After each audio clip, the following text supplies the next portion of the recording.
Terima kasih Mas, Anda masih bersama kami di Editorial Media Indonesia. Mas Kohar, kita coba mendengarkan dulu Mas, bagaimana sebetulnya rencana ataupun strategi bekerja dari rumah ini. Kita sudah terhubung lewat saluran telepon dengan juru bicara Presiden Fajrul Rahman. Mas Fajrul, selamat pagi.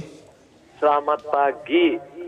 Ya, Mas Fajrul. Apa kabar Donat, apa kabar juga Metro TV semuanya? Baik-baik dan terus sehat. Saya harapkan kita sama-sama sehat terus ya Mas Fajrul. Kalau bicara work from home itu sudah diperlihatkan oleh Presiden, oleh para menteri. Nah, pertanyaannya begini Mas, yang pertama, apakah pihak swasta juga bisa melakukan itu, khususnya untuk pekerjaan-pekerjaan yang memang bisa dilakukan dari rumah? Karena bicara dengan beberapa pengusaha, mereka bilang kalau 2 minggu ini bekerja dari rumah, mereka khawatir dengan efektivitasnya. Dan di tengah kondisi ekonomi yang tidak menggembirakan, mereka khawatir itu makin menurunkan kinerja mereka. Bagaimana Mas Fajrul? Nah, terima kasih. Presiden Joko Widodo sebenarnya dalam 2 hari ini kan sudah memperlihatkan kepada publik bagaimana bekerja secara terpisah begitu ya, melalui pembatasan sosial.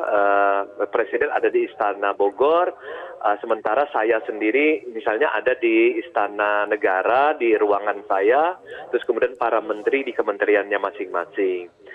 Tetapi kebijakan ini sebenarnya kan berangkat dari upaya untuk melakukan apa yang disebut sebagai pembatasan sosial yang di masyarakat ada isu namanya itu social distancing. Tapi sebenarnya di undang-undang tentang ketahanan masyarakat begitu kedaruratan itu sebenarnya sudah disebutkan namanya pembatasan sosial. Tapi memang tidak terlalu ketat seperti yang dibayangkan orang tentang karantina wilayah atau bahasa umum sekarang lockdown gitu. Jadi masih ada peluang untuk memang mencari cara yang efektif bagaimana melaksanakan pembatasan sosial.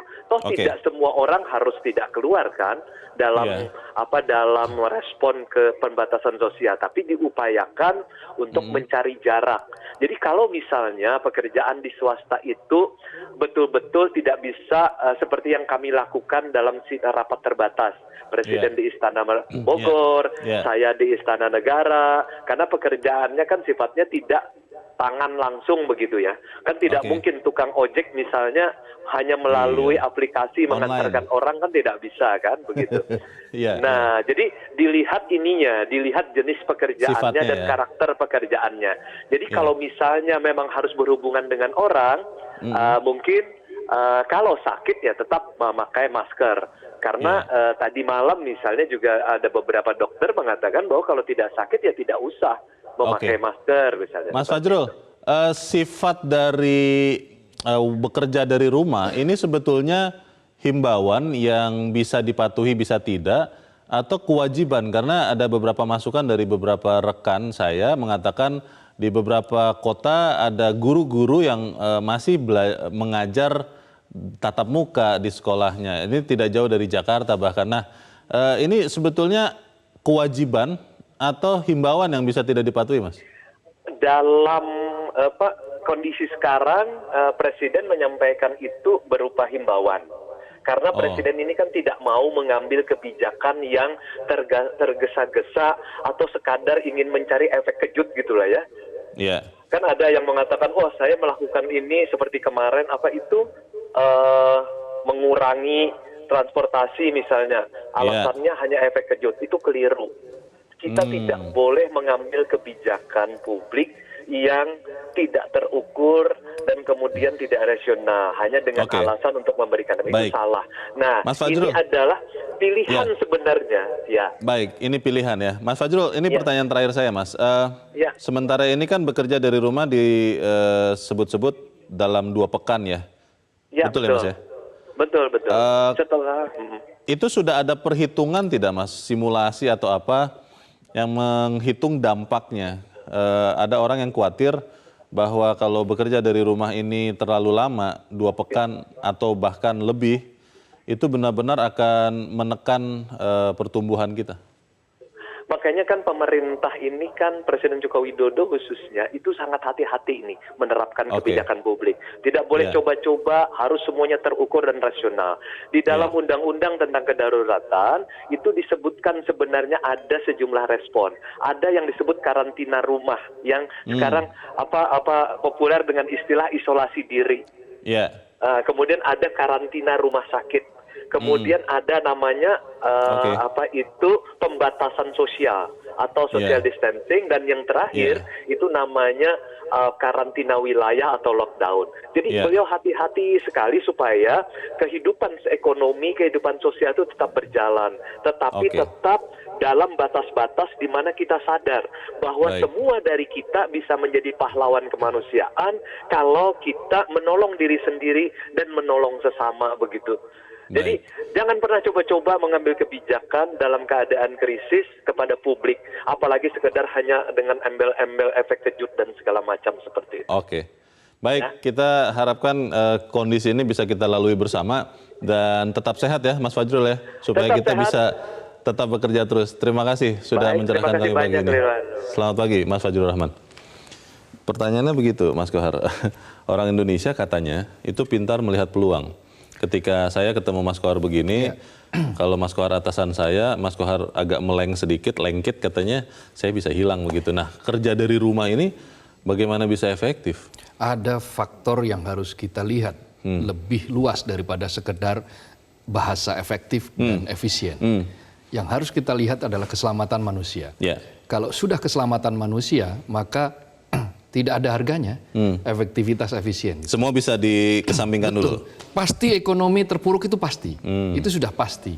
Tetapi akan lebih berbahaya lagi kalau kita tidak mengambil langkah-langkah. Akan lebih berbahaya lagi kalau kita tidak melakukan pembatasan-pembatasan sosial sebagaimana. Karena nyawa taruhannya. Karena nyawa taruhannya. Benar-benar ya, ini bukan kiasan lagi nih. Betul, betul. Jadi ketika nyawa sudah menjadi taruhannya, kan kita lihat di Italia bagaimana. Dalam 24 jam 3.500 kasus baru ditemukan. 350 kematian terjadi. Kalau tidak dilakukan pembatasan-pembatasan, takutnya kan terjadi penyebaran yang semakin liar. Nah, karena itu pembatasan itu fungsinya seperti itu. Tetapi tidak sepenuhnya dilakukan dengan model lockdown. Kenapa? Karena implikasinya tentu saja akan jauh lebih dahsyat. Kita tahu bahwa ada lebih dari 80% pekerja kita bekerja di sektor informal. Harian ya? Yang dia bekerja hari ini untuk makan hari ini. Kalau kemudian mereka sama sekali tidak memiliki kesempatan untuk berinteraksi, siapa yang menanggung mereka? Ya tentu saja solidaritas. Tapi kan solidaritas itu tidak bisa dipaksa. Masalahnya adalah begini Mas, Indonesia ini katanya juga lemah soal controlling, soal kendali. Ketika bekerja bisa lihat-lihatan saja, kadang-kadang kendali itu longgar sekali. Bagaimana dengan kerja yang berjarak, bekerja dari rumah? Tapi kita harus jeda dahulu, dan pemirsa tetap bersama kami, Editorial Media Indonesia segera kembali. Terima kasih pemirsa, Anda masih bersama kami di Editorial Media Indonesia. Mas Kohar, sebelum Mas Kohar menjawab bagaimana mengendalikan dari jarak jauh, kita akan coba dengarkan dulu pendapat pemirsa Metro TV. Kita sudah terhubung dengan Pak Vence Yakob di Manado, Sulawesi Utara. Pak Vence, selamat pagi Pak. Selamat pagi Bung Leo, selamat pagi Bung Kohar. Selamat pagi. Bapak sehat Pak? Pak Vence sehat? Wah, kebetulan ini saya mau cerita sedikit dulu sama Bung Leo bahwa akhir-akhir ini saya jarang bergabung dengan Metro TV karena setiap pagi jam 6 sampai jam 8 pagi waktu Manado saya sudah harus di lapangan. Saya olahraga. Ini lagi keringatan ini Bung Leo. Bagus Pak. Iya. Tapi begini, menarik sekali topik pagi ini. Tapi saya mau pressure dengan pertanyaan Bung Leo tadi kepada Pak Fajrul, sejuru bicara Presiden. Apakah kebijakan ini seperti kerjanya di rumah, belajarnya di rumah, sudah ada simulasi lebih dulu? Seperti apa supaya tidak mubazir? Nah ini yang tidak ada Bung Leo, sehingga ingin saya ceritakan. Sejak 2 hari yang lalu, malah dari hari Minggu, ketika kebijakan pemerintah Kota Manado menginstruksikan bahwa sekolah ditutup untuk 15 hari ke depan, tetapi proses belajar mengajarnya tetap dilakukan, belajarnya di rumah. Tapi apa yang terjadi? Karena tidak ada perangkat, tidak ada infrastruktur yang sudah dibentuk lebih dulu, sehingga apa yang terjadi? 2 hari pertama liburan ini, itu pantai-pantai jadi tempat pertemuan, jadi rame, Bung Leo. Memang mal-mal, supermarket. Ya, Pak Venja ya? Iya, ini dijadikan libur. Nah, ini yang persoalan. Sekarang pertanyaan saya, seperti apa kebijakan pemerintah pusat dengan pemerintah daerah? Sejalan atau tidak? Artinya begini, kalau tadi Bung Leo katakan, ini adalah cuma himbauan Pak Presiden Jokowi. Nah, mestinya pembantu-pembantu presiden, kementerian terkait seperti Menteri Perdagangan, Menteri Perindustrian, Menteri Pendidikan, mereka harus mencari suatu formulasi untuk bagaimana memindahkan pekerjaan yang tadinya di kantor dilakukan di rumah. Bagaimana belajarnya tadi di sekolah, dan sekarang belajar di rumah. Nah, ini yang tidak ada, sehingga saya ingin katakan bukannya mubazir, tetapi marilah saya juga mengajak orang-orang tua. Kalau memang ada kebijakan sekolah untuk belajar di rumah, janganlah anak-anak diajak pergi jalan-jalan. Ini persoalan baru kan, cuma memindahkan masalah. Dilarang mengadakan pertemuan di tempat umum, tapi berpelesiran di tempat-tempat umum juga. Ini persoalan. Itu saja barangkali Bung Leo, Pak Toha. Terima kasih untuk masukan dari Pak Venja nih di Manado, Sulawesi Utara. Selamat pagi, Pak. Di belakang Pak Venja ada Ibu Agustina di Pontianak, Kalimantan Barat. Bu Agustina, selamat pagi. Halo, selamat pagi Bung Leo. Selamat pagi Metro. Selamat pagi. Silakan, juga ya berada di sana.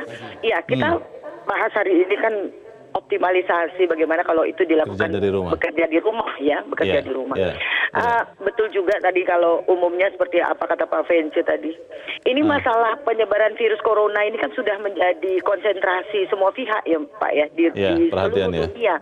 Jadi bukan cuma Indonesia. Jadi marilah kita ambil hikmah dari semua ini. Kalau menurut saya, kalau bekerja di rumah itu kembali kepada person masing-masing. Bagi orang yang sudah terbiasa dengan disiplin diri dan tahu tanggung jawab, dia ingin mendapatkan gaji tapi dia harus bekerja optimal, itu udah pasti. Kalau orang punya disiplin diri, menurut saya mau kerja di kantor atau di rumah itu sebenarnya tidak masalah. Jadi kalau dirumahkan itu leadernya lebih cerdas sebenarnya. Jadi sekarang kalau kembali ke seperti Pak Vence katakan tadi, itu butuh keteladanan orang tua. Kalau di kantor itu keteladanan leader. Jadi para leader itu kan sudah gampang saja kalau mau seperti instansi pemerintah merumahkan sebagian dari pegawainya, itu dia buat saja target kerja. Si A siapa, si B siapa. Lihat kontrol internal. Ya, saya rasa kalau ada parameter seperti itu saya rasa nggak sulit sebenarnya. Mari kita bersama-sama ambil peran bahwa dunia ini butuh kita semua menjadi lebih banyak sebagai orang baik. Jadi ini bisa kita tuntaskan corona. Oke. Terima kasih Bu Agustina untuk input dari Pontianak, Kalimantan Barat. Selamat pagi Bu. Para pemirsa mempertanyakan soal tadi itu, Mas Koar. Pak Venja cerita malah tidak boleh berkumpul tadinya di sekolah, malah pindah jadi ke pantai di Manado. Bagaimana? Ya, itu kan tergantung bagaimana dinas setempat ya, dinas pendidikan setempat. Di beberapa wilayah saya lihat misalnya di Jawa Timur, di Jakarta sendiri ya, kebetulan istri saya juga seorang guru ya, yang sekarang harus bekerja dari rumah. Itu terlihat sekali bagaimana antusiasme murid tetap mengikuti pelajaran online. Kan banyak sekali aplikasi-aplikasi daring. Ada menggunakan aplikasi Si Pintar misalnya. Ketika sudah disepakati di sebuah sekolah kita menggunakan aplikasi A, kemudian guru setiap hari tetap sesuai jadwal. Misalnya jam mata pelajarannya apa, jam belajarnya apa. Ketika itu kelas mana dia bisa disebar kepada semuanya. Sehingga murid nanti akan mengerjakan dan pekerjaan bisa disampaikan hasilnya bisa melalui email. Itu muridnya hadir semua? Muridnya hadir semua. Tahu dari mana? Kan kelihatan di situ kan. Ada sistemnya. Ada sistem yang misalnya di kelas ini 30 orang. Di sistem yang dipakai oleh aplikasi tersebut akan otomatis menunjukkan si A, si B, berapa si C. orang anak yang hadir, yang kalau ikut sekolah. dari misalnya di kelas itu sudah ada 30 orang. Tapi kok kemudian yang ikut cuma 25. Maka yang 5 itu akan kelihatan. Siapa mereka dan kenapa dia tidak ikut di dalam proses belajar daring itu. Jadi intinya adalah infrastruktur itu harus dipikirkan dan ini adalah tugas saya kalau di Manado tentu saja tugas dinas pendidikan di Manado kalau kaitannya dia dengan sekolah. Jadi bagaimana mengikat anak tetap dia dari manapun dia, ini dari rumah sekalipun, yang penting ketika misalnya dia sudah memahami aplikasi itu, bisa menggunakan aplikasi itu, gurunya juga sudah sangat familiar dengan aplikasi itu bisa dilakukan. Nah kalau perusahaan, persis seperti yang disampaikan oleh Bu Agustina tadi, bahwa ada KPI kan, Key Performance Indicator. Indikator keberhasilan. Indikator target-target yang sudah ditentukan. Meskipun kamu dari rumah, kamu target harian harus mencapai sekian. Misalnya kayak gini, medcom.id, salah satu platform digitalnya Media Group, itu 80% editornya yang mengedit naskah, itu bekerja dari rumah. Oh bisa? Bisa, padahal mereka misalnya dalam satu hari total harus mengupload 500 berita. Faktanya meskipun dari rumah, tetap 500 berita bisa dilakukan. Yang penting komitmen masing-masing. Komitmen masing-masing dan kontrol kendali yang jelas. Jadi tidak perlu khawatir lah kalau memang infrastrukturnya sudah betul-betul siap dan birokrasi yang menjadi leader ini dia juga bisa menjadi contoh. Ini kan sesuatu yang baru dan mungkin belum pernah ada presiden seperti ini ya. Kita work from home dalam jumlah yang masif. Pertanyaannya adalah begini Mas, kalau ini dalam 2 pekan kan harus dihitung hari per hari efektivitas bagaimana dampaknya. Kalau kemudian amit-amit ya, tapi kalau ternyata kita harus lebih dari 2 pekan bagaimana? Kita harus jeda dahulu. Pemirsa tetap bersama kami, Editorial Media Indonesia segera kembali. Terima kasih Anda masih bersama kami, kita di bagian akhir dari diskusi pagi ini. Mas Kohar, kalau ternyata lebih dari 2 pekan, kita harus kerja dari rumah, sekolah dari rumah, beribadah di rumah, bagaimana? Ya tentu saja ada efek-efek yang lain, ada konsekuensi-konsekuensi yang lain. Tetapi memang begini, ada perkara yang harus kita dahulukan, keselamatan manusia.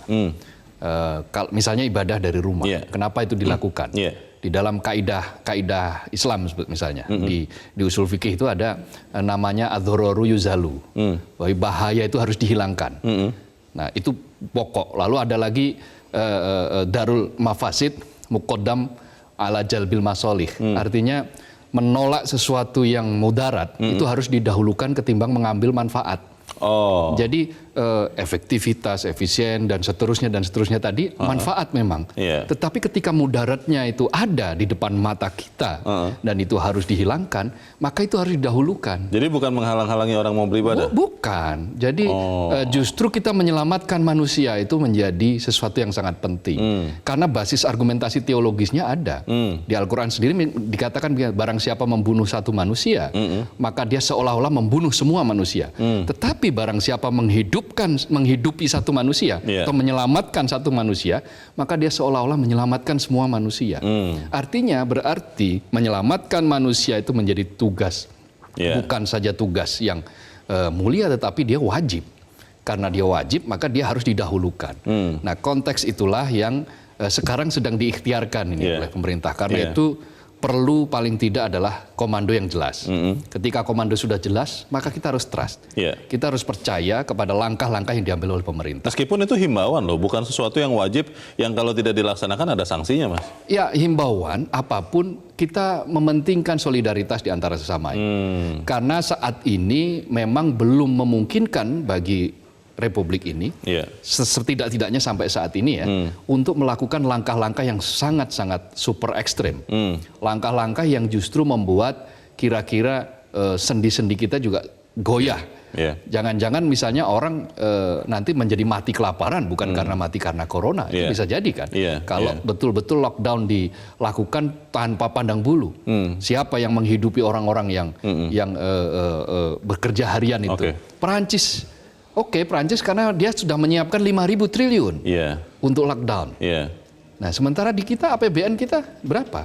Berat. Sangat berat. Dan undang-undang kita kan juga membolehkan kita hanya sampai 3% kan. Evaluasi ini apakah terus dilakukan oleh pemerintah dan otoritas? Tentu. Karena itu kan ada batasan waktu. Ketika batasan waktu sampai akhir Maret, maka dia akan dievaluasi. BNPB misalnya sudah Doni Munardos, Ketua Gugus Tugas, sudah menyatakan bahwa darurat nasional diperpanjang hingga Mei, hingga akhir Mei.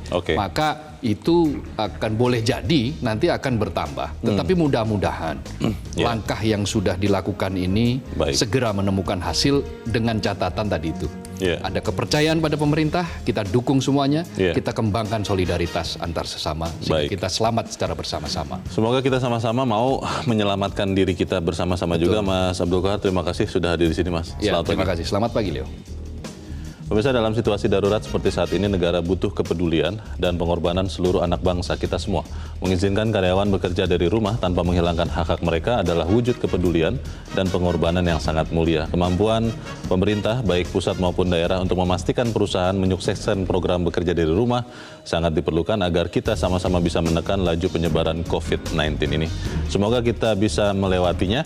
Saya Leonard Samosir, terima kasih Anda sudah menyaksikan. Selamat pagi.